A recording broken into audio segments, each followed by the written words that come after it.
Hello everybody and welcome to a response video to Roddy Wave 666. Do you know what? I can't even remember the blooming title now. It is, hold on, it's coming back to me.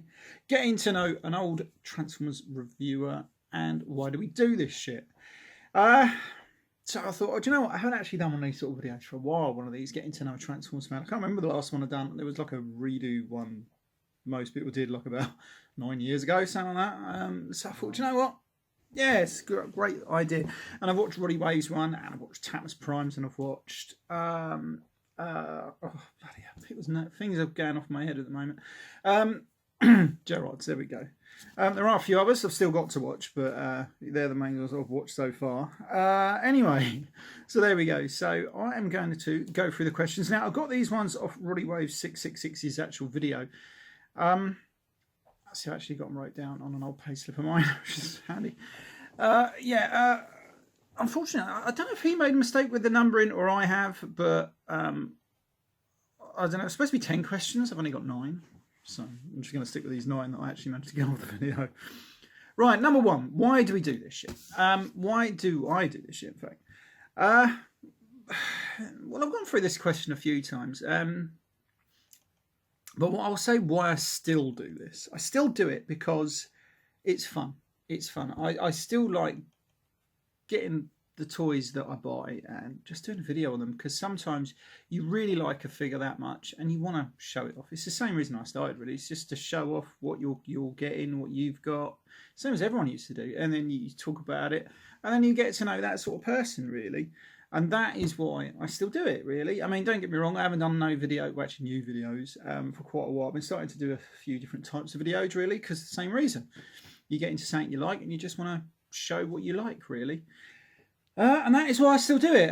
Yeah, I haven't actually done some new videos for a while, actually. I just haven't been feeling the want to do them, really. So what I normally do is I have loads of videos and store them on my computer and just upload them every like 4 or 5 days or something like that. But yeah, I just haven't had the want to do them lately. I'm sure I'll get back into it. It's because it's Christmas time and where I work it gets really busy at Christmas. And some people are really tired and I just just can't find the time, really. Anyway, so that is why I still do this. Right, so we're going to move on. Number 2, who do I like to... Oh God, I can't even read my handwriting. Who do I like to watch, maybe? Yeah, that's it. Yeah, who do I like to watch? Well, I like to watch quite a few people, actually. There's all the usual people that I watch, you know, Patriot Prime, Exaggerated Elegy, Tony SG1, Zort Rider, the Figure Force people, just lots of all different people. Transformers video games, there's loads of others. AC Decepticon, I can't remember your channel, it's My Life in Collecting. You know, I just watch a varied range of Transformers people. Like I say, if I comment on your videos, then you know I'm watching you. But there's Rodimus Minor, Ugly Wretch. I like his videos. He's doing some good stuff. I like his. Yeah, just loads of people. I always feel bad when you can't remember someone that you watch and then you think, oh God, so you do mention me, because I'm the same. But I watched that Tamus Prime. Tamus Prime's made a comeback, yes. And obviously I've watched your video as well. Forgot about that one. See, things just... Oh, man, my memory sometimes, I've got a good memory, but not when it comes to stuff when I need to remember it.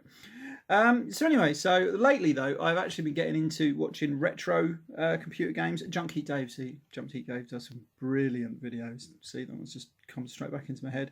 Because I used to love the WWF and his toy shelves. I've got loads of WWF figures. I used to have a few of those back in the 90s. So I only had about 3. I had the $1 Million Man and Hulk Hogan. Yeah, don't know what I come out with that. I'm already at 5 minutes. Most people's videos are like 10 minutes long. Anyway, right. So yeah, I've been getting into sort of like retro computer game videos. There's, I think, the Defunct Games, KMDF Manic, because obviously he does like the Hatchy 2 videos and Patriot Prime. I can't remember, it's Pattern Plays, and they do lots of retro computer games, and it gives you ideas of games, old games that maybe you never had a chance to play back in the day, that you want to play now, and that's good because I've got loads and loads of games which I've got now through those. Pardon me. Yeah, so they do some really good ones. There was Games Freezer as well.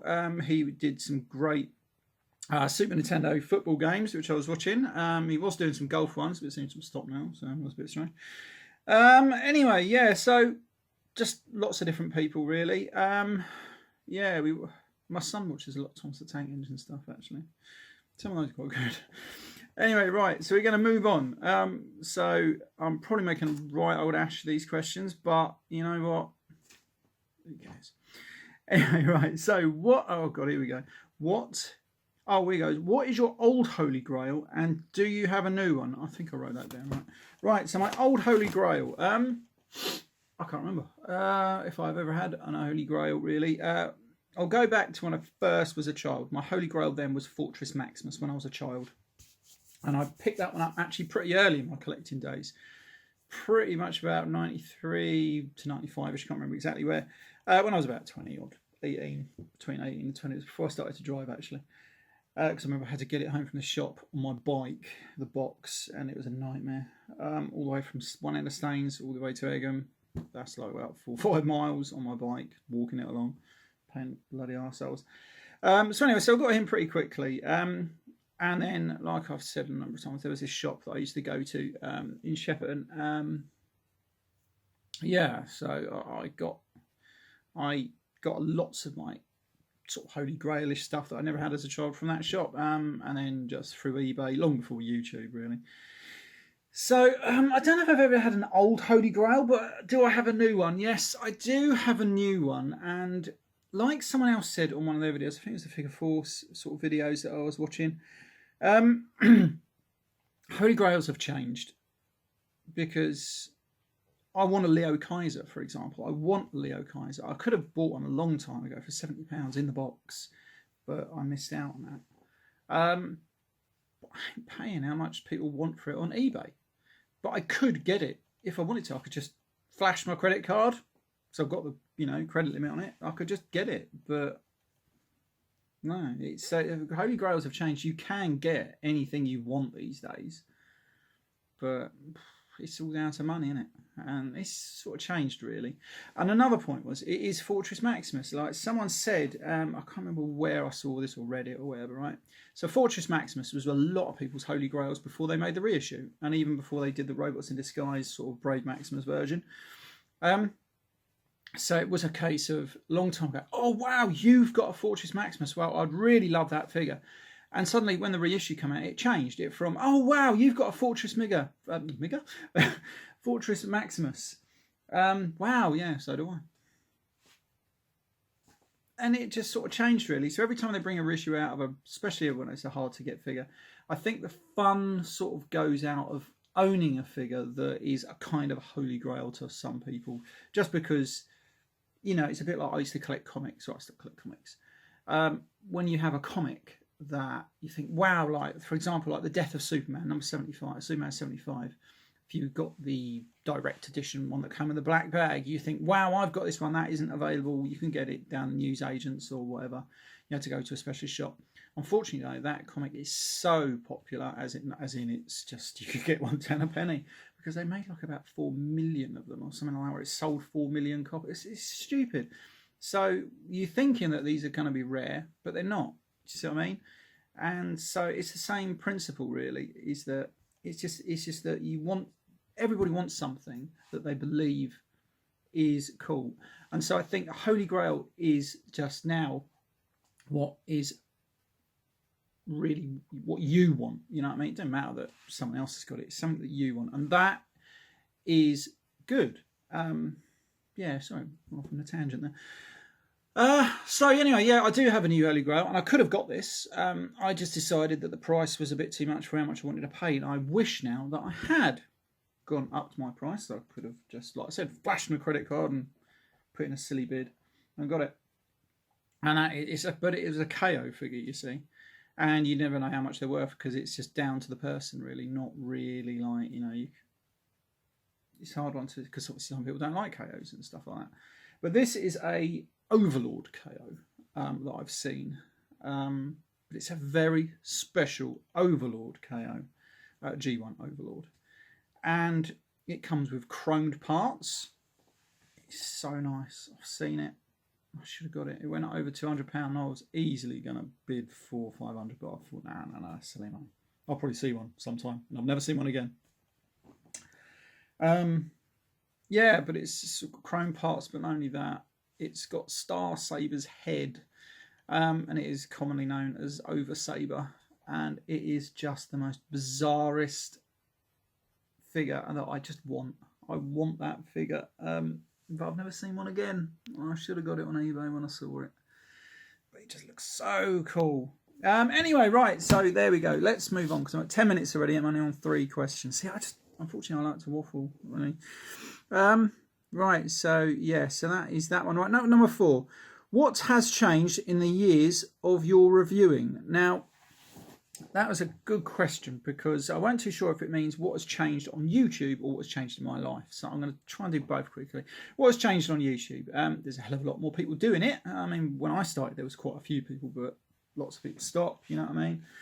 And there's some people now that do it that are better than me. I bloody just waffle on and ramble on and don't really say a lot of usually the points I actually want to say, really. Yes, there's lots more people doing it, and some people, well, we sort of know who they are, really, don't we? The people who you watch them and you feel that really they're just trying to say how good a figure is because they want Hasbro to send them more figures. I think we know that is. And so really you can't glean off their videos an accurate opinion of the toy, I'm afraid. So I don't watch their videos for that unless there is a toy that I'm interested in and I want to see it. Just look at it. I don't go on their opinions, unfortunately. Luckily, though, there are people that are, what's the word? They don't care about, you know, they might have got it as a test sort of figure or whatever that someone sent them, but they'll give a true opinion on it, whether it's rubbish, crap, brilliant, or whatever, and you can trust them.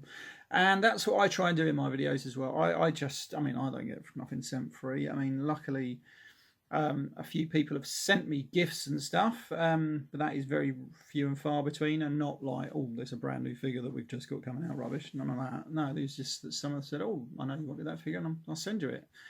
And that was really nice of them, and I've always appreciated that. And when I can, I try and do the same, either for that person or another person I've sent figures to, and there is another person that I want to try and contact and do the same to, in fact. Yes, that's you, Tatmus Prime. I have Facebook Messenger. Actually, it was on my phone already. I didn't even realise on there. I just hadn't set it up. But I've set it up now. I did try and find you the other day, but there's about 1,000 people with your name. I didn't know which one it was, so I've got to find that. Anyway, right. So, yeah, so that was that one on YouTube. And now, what's changed in my life? Well, when I first started, I used to live at my parents' house. I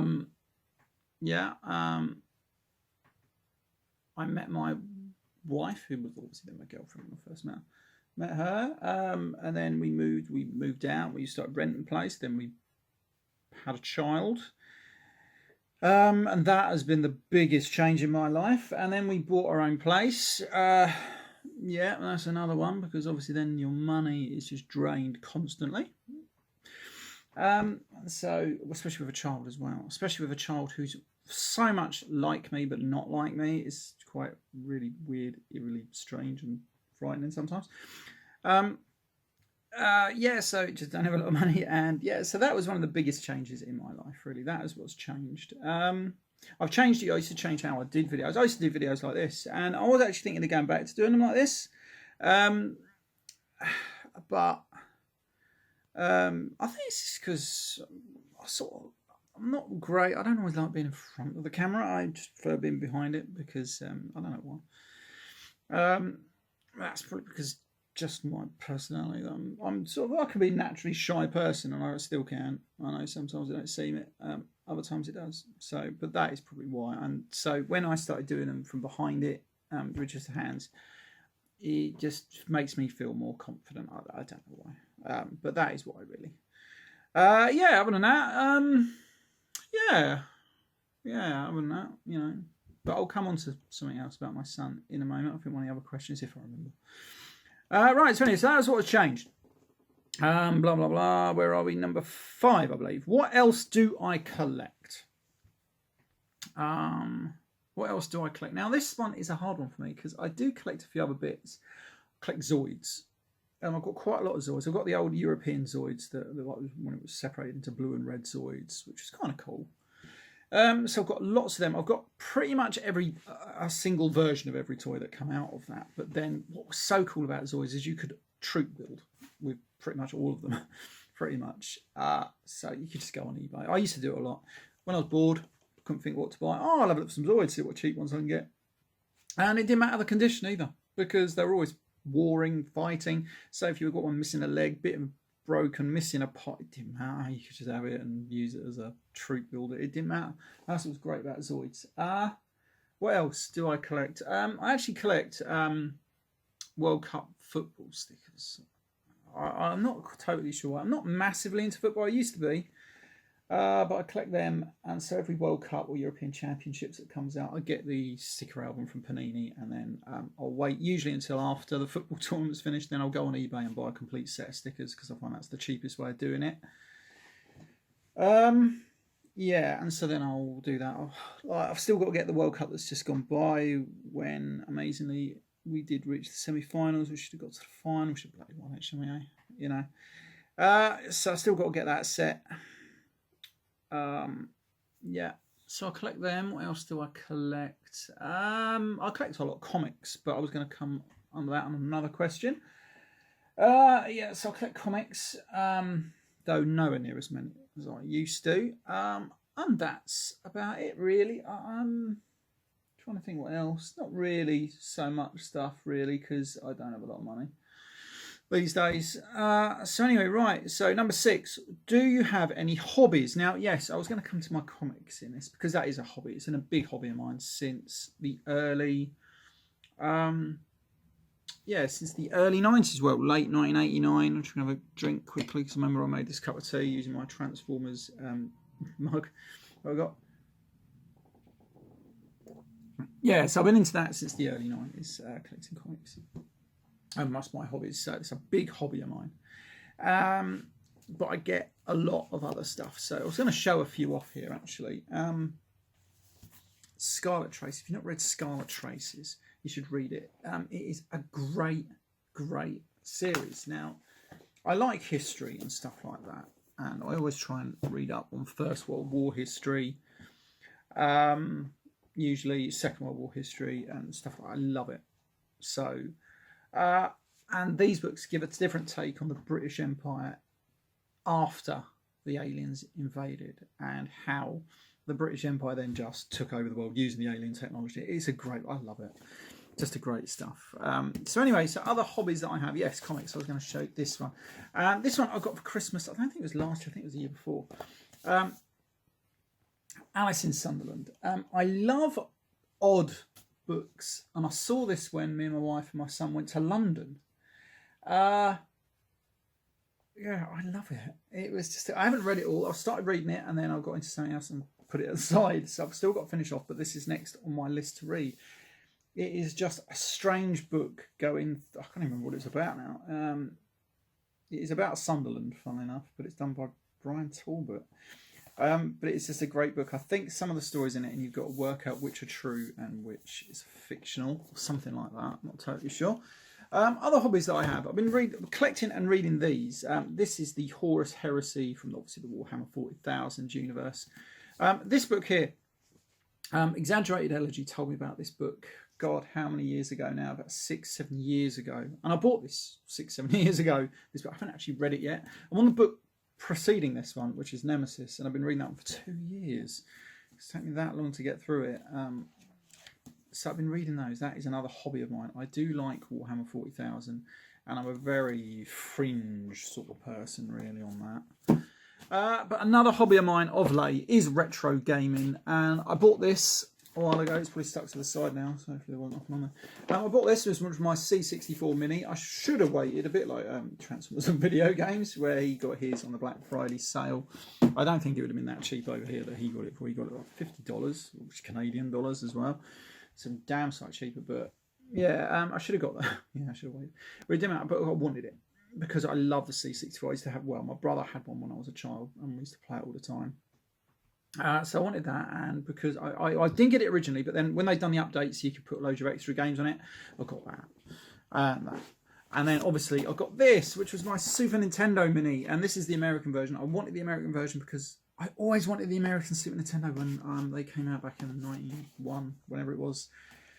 And then you could hack into it and put your own games on it. So I've been doing that, and that has been a big hobby of mine for the last 10 months, something like that. Is just finding different games, different systems that you can put on it, getting them to work properly. And that has been a big hobby of mine. Another hobby of mine, which was just remembered, that about my son. He's got into Holmby Broadway, and I can see why people get into that, because it is such an easy trap to fall into. You do think that it's not. No, it's not for me. It's, it's for whatever sort of type of people you think it's going to be for. But then when you go and you see them going along, you think, oh God, that is good. And so now I found myself on eBay trying to buy second-hand trains, and when you get them running, like if it's a non-runner, and you get it and you start tinkering about it, clean it up, and you get it running, oh my God, that's such a good feeling. And yeah, it's an easy trap to fall into. But yeah, so my son got some money because we sold some of his old child bits that he's grown out of now. And so he's sort of like saying, I want to get this certain train. And I goes, Jack, don't you want to get this one? Because I like it. But he don't want that one. So I'm gutted now. So I've got to think, oh no, I'll buy it for his birthday. Yeah, I don't know. So yeah, it's an easy trap to fall into. Anyway, right, let's move on. Otherwise, this video is going to run for about 15 years. What is your least favourite show and line of toys? My least favourite show, Armada. Could not figure out what the fuck was going on with it. And some of the shows, like sometimes you used to get a clip showed, and when it's just like a rehash of what's gone on in a few episodes, and they just merge them together. That pretty much happened in every episode, as far as I can remember. I couldn't work out what was going on, so I hated that. Line of toys, I'd probably have to say, Armada really. It was some bad figures in that one. Some bad figures. There was good figures as well, but just some very odd choices, design choices, I think, as in transformation wise. So bit of a weird one, that one. Now this is where I lost sort of what was questions. So that was number 7, I think, or it could have been, I don't know, but sort of 8 passed me by. So we're going to move on to number 9. What would you change about your videos?